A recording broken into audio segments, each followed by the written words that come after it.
Welcome to my channel Bhairavi vlogs. Love to travel. ఈ వీడియోని మొదటిసారి చూస్తున్న వారంతా ప్లీజ్ లైక్ చేయండి, సబ్స్క్రైబ్ చేయండి అండ్ మీ ఫ్యామిలీ అండ్ ఫ్రెండ్స్తో షేర్ చేయండి. నేను యాక్చువల్గా లాంగ్ వీడియో చేసి చాలా రోజులు అయిపోయింది, అందుకే మళ్ళీ ఒక లాంగ్ వీడియోతో మేము ముందుకు వచ్చాను. ఈరోజు అయితే మేము ఘాటి సుబ్రహ్మణ్య స్వామి దర్శనం చేసుకోవడానికని వెళ్తున్నాను. నేనైతే ఆల్మోస్ట్ 10 years బ్యాక్ అలా ఒకసారి దర్శనం అయితే చేసుకున్నాను. బట్ మా అమ్మ వాళ్ళు ఇంతవరకు చూడలేదు, అందుకని ఇంకా మేము స్టార్ట్ అయినాము. సో అలా మా జర్నీ అయితే స్టార్ట్ అయిపోయింది. ఇంకా మీకు ఈ ఘాటి సుబ్రహ్మణ్య స్వామి గురించి నేను ఒక చిన్న స్టోరీ అయితే తెలుసుకున్నాను, అది మీతో షేర్ చేసుకోవాలనుకుంటున్నాను.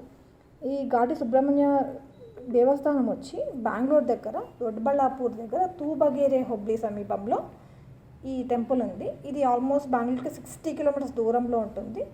ఇది ఒక ప్రసిద్ధ తీర్థయాత్ర కేంద్రం.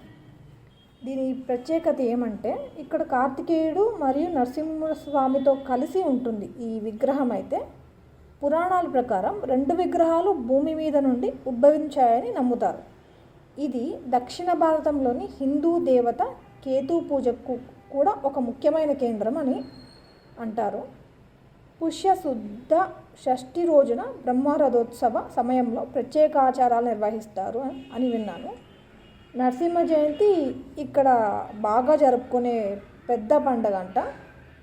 సో అలా మేము దర్శనానికైతే వెళ్ళాము. అదృష్టం కొద్దీ జనం కూడా అక్కడ పెద్దగా లేరు, కానీ చాలా బాగుంది. ఇక్కడైతే దర్శనం అయితే చాలా బాగా జరిగింది. మొత్తం అలంకరణలో ఉన్నారు ఇద్దరు కార్తికేయుడు మరియు నరసింహస్వామి ఇద్దరు మంచిగా అలంకరణతో ఉన్నారు. ఇదైతే గుడి ప్రాంగణం, మీకోసం అని చూపించాలని వీడియో తీశాను.